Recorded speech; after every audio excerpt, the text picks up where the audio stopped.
प्रणाम। नमस्कार सभी साथियों को। आज हम हाड़ौती प्रदेश, राजस्थान के भौतिक प्रदेशों में हाड़ौती प्रदेश का अध्ययन करेंगे। पहले भी 2-3 वीडियो हमने हाड़ौती प्रदेश पर बनाई है। हाड़ौती प्रदेश का हम विस्तार से अध्ययन कर रहे हैं, एकदम डिटेल में, ताकि एग्जामिनर जहाँ से भी सवाल पूछे हम उन सवालों का जवाब दे सकें और अपना सिलेक्शन ले सकें। तो आज हम हाड़ौती प्रदेश का अध्ययन करेंगे। तो हाड़ौती का पठार, हाड़ौती के पठार में काली मृदा पाई जाती है। काली मृदा को कपासी मृदा भी कहा जाता है। ठीक, तो हाड़ौती के पठार में काली मृदा पाई जाती है और इसे कपासी मृदा भी कहते हैं, क्योंकि काली मृदा में कपास की खेती सर्वाधिक की जा सकती है, इसलिए काली मृदा को कपासी मृदा भी कहते हैं। और यहाँ कपासी मृदा पाई जाती है और इसमें जल धारण की क्षमता भी सर्वाधिक होती है। काली मृदा में जल धारण की क्षमता सर्वाधिक होती है। सर्वाधिक क्षमता किसमें? तो काली मृदा में सर्वाधिक जल धारण की क्षमता पाई जाती है। और आगे देखते हैं तो लावा निर्मित चट्टानों के विखंडन से, लावा निर्मित चट्टानों के विखंडन से काली मृदा या वर्टिसोल, काली मृदा का वैज्ञानिक नाम वर्टिसोल, तो काली मृदा या वर्टिसोल का मृदा का निर्माण हुआ। लावा निर्मित चट्टानों का जब विखंडन हुआ, जब वे लावा निर्मित चट्टानें जब टूटी, चाहे वो वर्षा से टूटी हो, चाहे वो धूप से टूटी हो, या चाहे वह पवन से टूटी हो, तो जब उनमें विखंडन हुआ तब काली मृदा या वर्टिसोल मृदा का निर्माण हुआ। फिर आगे देखते हैं हम तो सर्वाधिक वर्षा हाड़ौती संभाग में होती है। सर्वाधिक वर्षा हाड़ौती प्रदेश में होती है। और बंगाल की खाड़ी शाखा, हमारे यहाँ राजस्थान में अरब सागर की 2 शाखाएं आती है। अरब सागरीय नदी तंत्र की 2 शाखा आती है, बंगाल की खाड़ी शाखा और एक अरब सागरीय शाखा। ठीक, कब आती है? ग्रीष्म ऋतु में। तो बंगाल की खाड़ी शाखा से 80 से 90% तक वर्षा होती है। बंगाल की खाड़ी शाखा से 80 से 90% तक वर्षा होती है। ठीक, इसीलिए सर्वाधिक आर्द्रता भी हाड़ौती प्रदेश, हाड़ौती के पठार में सर्वाधिक आर्द्रता पाई जाती है। राजस्थान में सर्वाधिक आर्द्रता कहाँ पाई जाती है? तो हाड़ौती प्रदेश में। अतः राजस्थान में अति आर्द्र जलवायु, राजस्थान में अति आर्द्र जलवायु भी राजस्थान हाड़ौती पठार में पाई जाती है। ठीक, इसके अलावा हाड़ौती प्रदेश की मुख्य नदी चंबल नदी है। हाड़ौती प्रदेश की प्रमुख नदी चंबल नदी है। और राजस्थान में सर्वाधिक नदियों वाला संभाग कहे या सर्वाधिक नदियां वो हाड़ौती प्रदेश में पाई जाते हैं। कोटा संभाग में राजस्थान में सर्वाधिक नदियां पाई जाती है। और न्यूनतम नदियां या जहाँ पर नदियां नहीं है, कौन कौन से? एक तो बीकानेर और एक चूरू, बीकानेर और एक चूरू, यहाँ कोई नदी नहीं है। ठीक, तो न्यूनतम नदियां बीकानेर संभाग में है। और सर्वाधिक जलीय अपर्दन भी, भाई नदियां ज्यादा है तो सर्वाधिक जलीय अपर्दन भी हाड़ौती संभाग, हाड़ौती प्रदेश में पाया जाता है। सर्वाधिक जलीय अपर्दन भी यहाँ होता है। इसके अलावा राजस्थान में अस्पष्ट अधर प्रवाह तंत्र भी यहाँ पाया जाता है। अस्पष्ट अधर प्रवाह तंत्र भी यहाँ पाया जाता है, यानी जिन नदियों के उद्गम और अंत का हमें पता नहीं, उन्हें अस्पष्ट अधर प्रवाह नदियां कहा जाता है। अस्पष्ट अधर प्रवाह क्षेत्र की नदियां भी तो हाड़ौती पठार में पाई जाती है। तो राजस्थान में अस्पष्ट अधर प्रवाह तंत्र भी यहाँ पाया जाता है। इसके अलावा यहाँ की प्रमुख जनजाति, हाड़ौती प्रदेश की प्रमुख जनजाति सहरिया जनजाति, जो कि 12 जिले के किशनगंज और शाहबाद क्षेत्र में सर्वाधिक निवास करती है। सर्वाधिक निवास करने वाली जनजाति कौन सी है 12 में? तो सहरिया। और यह भारत सरकार की आदिम जनजाति सूची में शामिल है। सहरिया जनजाति राजस्थान की एकमात्र जनजाति जो भारत सरकार की आदिम जनजाति सूची में शामिल है। तो कौन सी जनजाति? सहरिया जनजाति। और सहरिया जनजाति द्वारा की जाने वाली स्थानीय कृषि, सहरिया जनजाति द्वारा की जाने वाली स्लैश एंड बर्न एग्रीकल्चर को वात्रा कहते हैं। क्या कहते हैं? वात्रा। तो सहरिया जनजाति द्वारा की जाने वाली स्थानीय कृषि को वात्रा कहा जाता है। ठीक, एक बार दोबारा पढ़ते हैं पूरी। तो राजस्थान के भौतिक प्रदेश या हाड़ौती का पठार, तो मृदा कौन सी पाई जाती है? काली मृदा, कपासी मृदा पाई जाती। जल धारण की क्षमता सर्वाधिक होती है काली मृदा में। लावा निर्मित चट्टानों के विखंडन से काली मृदा वर्टिसोल मृदा का निर्माण हुआ। सर्वाधिक वर्षा होती है। इसके अलावा बंगाल की खाड़ी की शाखा से 80 से 90% तक वर्षा भारतीय प्रदेश में होती है, इसलिए सर्वाधिक आर्द्रता भी यहाँ पाई जाती है। अतः राजस्थान में अति आर्द्र जलवायु भी भारतीय प्रदेश में पाई जाते हैं। इसकी मुख्य नदी चंबल नदी है और राजस्थान में सर्वाधिक नदियां भी कोटा संभाग में है और न्यूनतम बीकानेर और चूरू में। सर्वाधिक जलीय पर्दन भी यहाँ पाया जाता है। इसके अलावा राजस्थान में अस्पष्ट अधर प्रवाह तंत्र भी यहाँ पाया जाता है और सहरिया जनजाति द्वारा की जाने वाली कृषि वात्रा और राजस्थान में किशनगंज व साबा क्षेत्र में सहरिया जनजाति पाई जाती है और सहरिया जनजाति भारत सरकार की आदिम जनजाति सूची में शामिल है। तो एक बार पूरी तरह नोट कीजिए।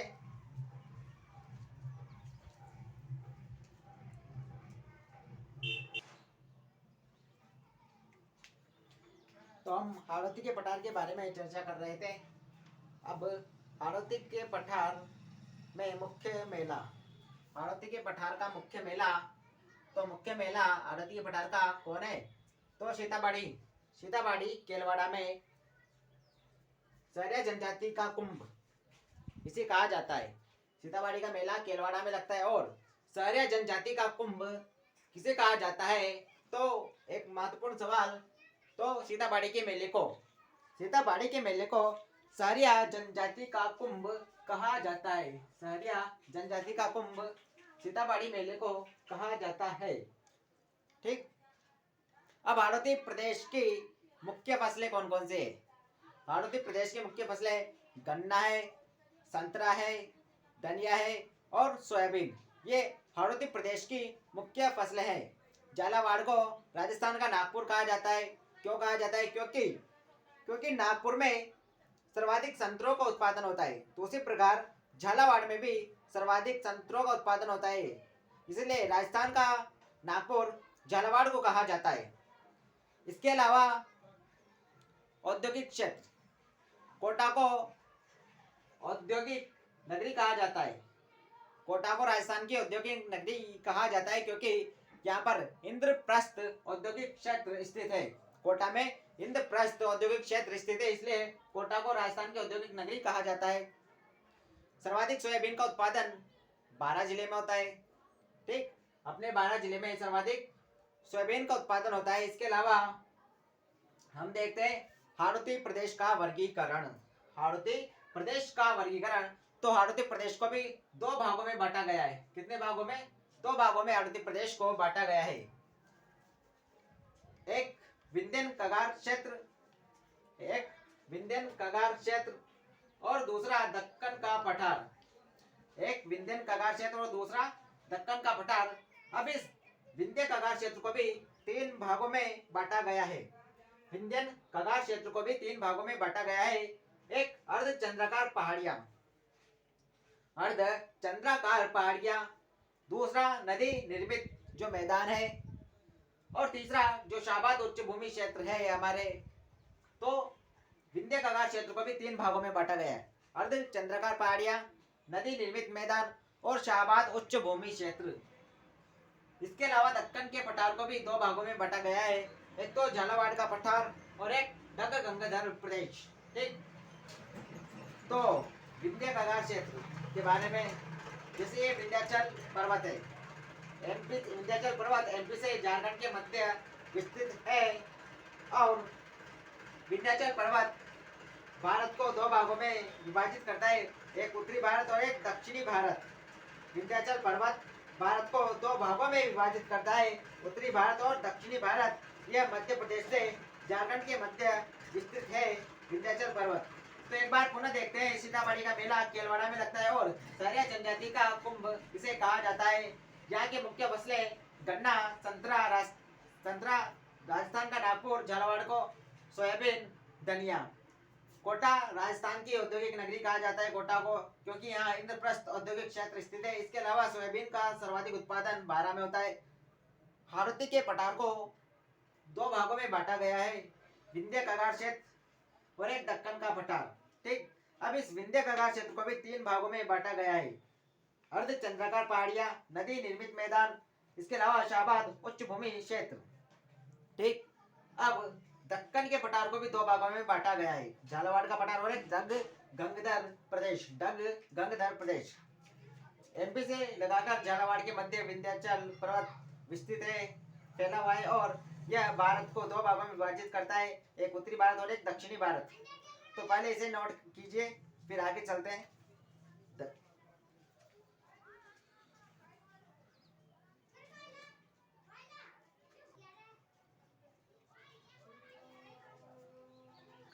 तो आरती प्रदेश, अब आरती प्रदेश को 2 भागों में बांटा गया था। एक विंध्य कगार क्षेत्र, तो विंध्य कगार क्षेत्र क्या है? तो बनास नदी से चंबल नदी के मध्य, बनास नदी से चंबल नदी के मध्य, ये बनास नदी यह और यह चंबल नदी। तो बनास नदी से चंबल नदी के मध्य बलवा पत्थर से निर्मित चट्टानी बाग, बलवा पत्थर से निर्मित चट्टानी बाग को विंध्य कगार क्षेत्र कहा गया है। अर्थात विंध्याचल के समीप, विंध्याचल जो पर्वत है उसके समीप स्थित क्षेत्र, विंध्याचल पर्वत के समीप स्थित क्षेत्र को विंध्य कगार क्षेत्र कहा गया है। बनास से चंबल नदी के मध्य बलवा पत्थर से निर्मित चट्टानी बाग। ठीक। अब विंध्य कगार क्षेत्र को भी 3 भागों में विभाजित किया गया है और जिसका फर्स्ट भाग अर्धचंद्राकार पहाड़ियां। विंध्य कगार क्षेत्र को भी 3 भागों में बांटा गया है। कितने भागों में बांटा गया है यदि एग्जामिनर पूछे तो 3 भागों में। नंबर फर्स्ट है अर्धचंद्राकार पहाड़ियां। अर्धचंद्राकार पहाड़ियों में कौन कौन सी पहाड़ियां हैं? तो एक बूंदी की पहाड़ियां, कुंडला की पहाड़ियां, रामगढ़ की पहाड़ियां और एक मुकुंदरा की पहाड़ियां। ठीक। कौन कौन सी है? बूंदी की पहाड़ियां, कुंडला की पहाड़ियां, रामगढ़ की पहाड़ियां और एक मुकुंदरा की पहाड़ियां। बूंदी, कुंडला, रामगढ़ और मुकुंदरा की पहाड़ियां। ठीक हो गया याद। अब ये सभी पहाड़ियां विंध्याचल का भाग है। इन सभी पहाड़ियों को हम विंध्याचल का भाग मानते हैं, न कि अरावली पर्वत का। यदि एग्जामिनर इन पहाड़ियों को दे दे और अन्य पहाड़ियों को दे दे और कहे कि विंध्याचल का भाग कौन कौन सी पहाड़ियां हैं, तो हमें यह ध्यान रखना है कि बूंदी, कुंडला और रामगढ़ और मुकुंदरा की पहाड़ियां ही विंध्याचल पर्वत का भाग है। ठीक। तो यहाँ पर ध्यान दीजिए पूरी तरह। एग्जामिनर हमें यहाँ से घुमा फिराकर सवाल दे सकता है। तो बूंदी की पहाड़ियां, कुंडला, रामगढ़ और मुकुंदरा की पहाड़ियां विंध्याचल पर्वत का भाग है, न कि अरावली पर्वत का। ठीक। आगे चलते हैं। अब देखिए, लगभग 96 किलोमीटर, बूंदी में 96 किलोमीटर विस्तृत बूंदी की पहाड़ियां, बूंदी में 96 किलोमीटर विस्तृत है बूंदी की पहाड़ियां और इसकी सर्वोच्च चोटी सत्तूर है। कौन सी है सर्वोच्च चोटी? बूंदी की सर्वोच्च चोटी तो सतूर, बूंदी में स्थित सर्वोच्च चोटी, बूंदी की पहाड़ियों की सर्वोच्च चोटी सतूर। इसके अलावा कुंडला की पहाड़ियां, कुंडला की पहाड़ियां कहाँ है? कोटा में। तो कोटा में जो कुंडल के आकार की पहाड़ियां हैं, कुंडल के आकार की पहाड़ियां कोटा में, तो उसे कुंडला की पहाड़ियां कहा जाता है। कोटा में स्थित कुंडल के आकार की पहाड़ियों को कुंडला की पहाड़ियां कहा जाता है।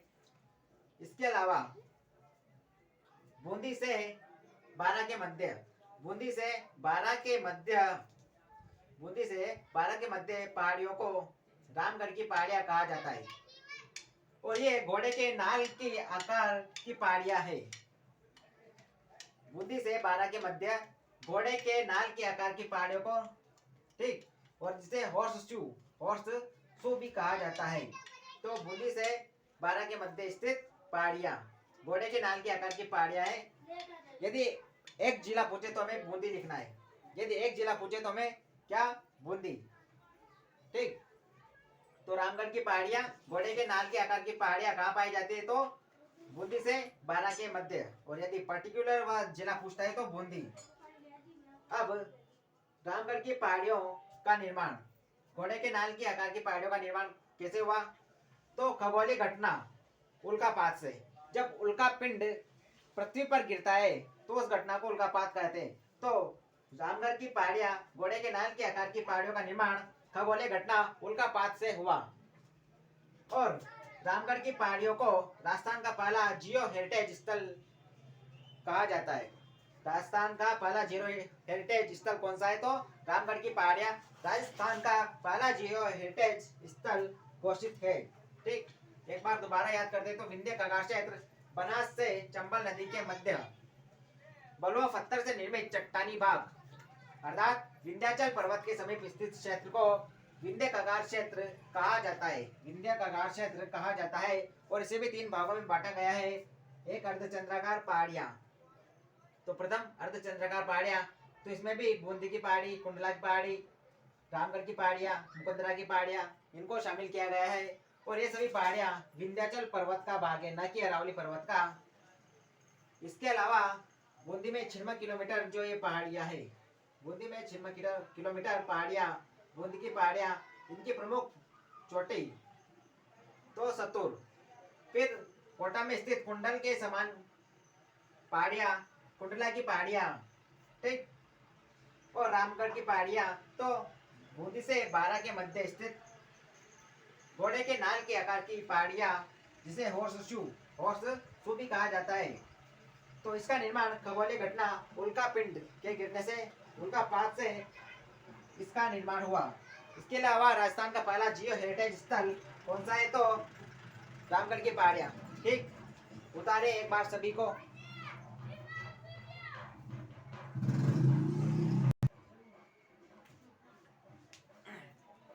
तो मुकुंदरा की पहाड़ियां, मुकुंदरा की पहाड़ियां कोटा व झालावाड़ में इसका विस्तार है। मुकुंदरा की पहाड़ियों का विस्तार कोटा व झालावाड़ के मध्य है और यहाँ पर हीरामन तोता, जो कि इंसानी आवाज की हुबहू नकल कर सकता है, वह पाया जाता है।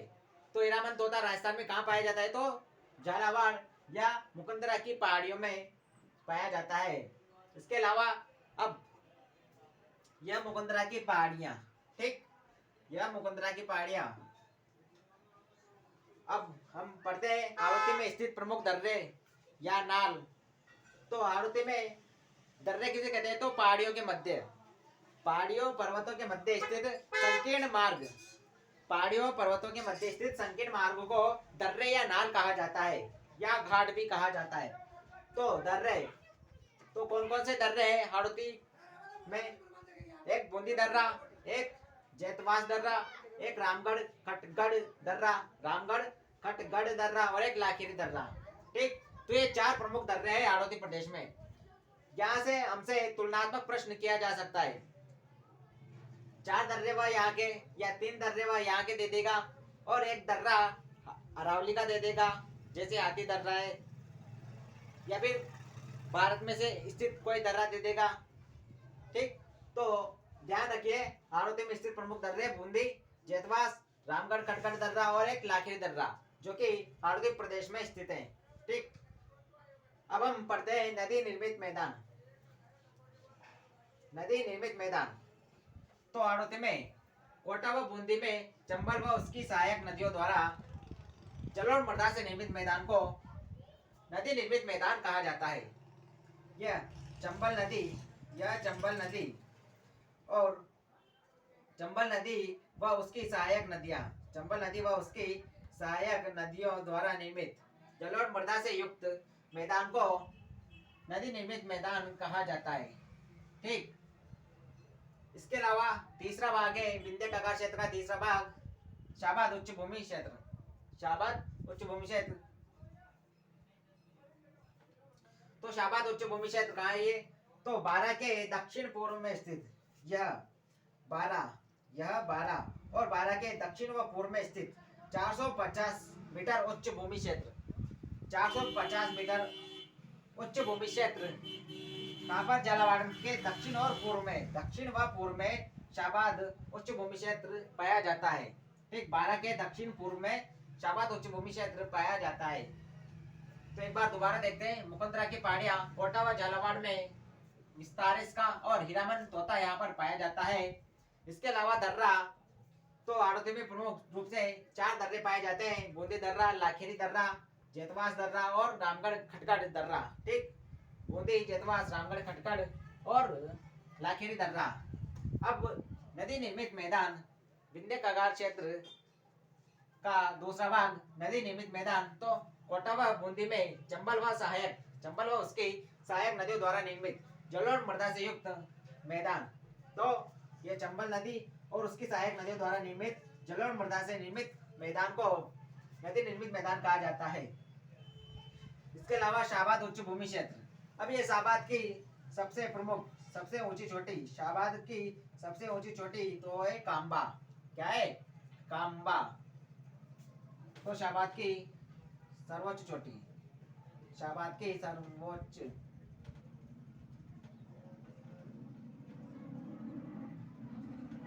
शाहबाद की सर्वोच्च चोटी क्या है? कांबा।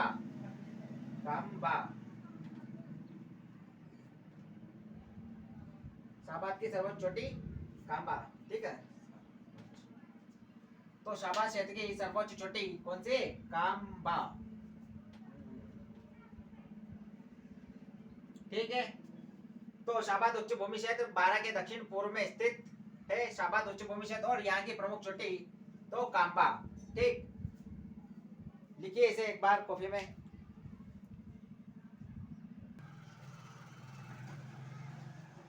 तो हाड़ौती के प्रदेश में अब हम दूसरे भाग का अध्ययन करते हैं, दक्कन का पठार। तो दक्कन के पठार को भी दो भागों में बांटा गया है। कितने भागों में बांटा गया है दक्कन के पठार को? तो दो भागों में, एक झालावाड़ का पठार और एक डग गंगधर प्रदेश। डग गंगधर प्रदेश।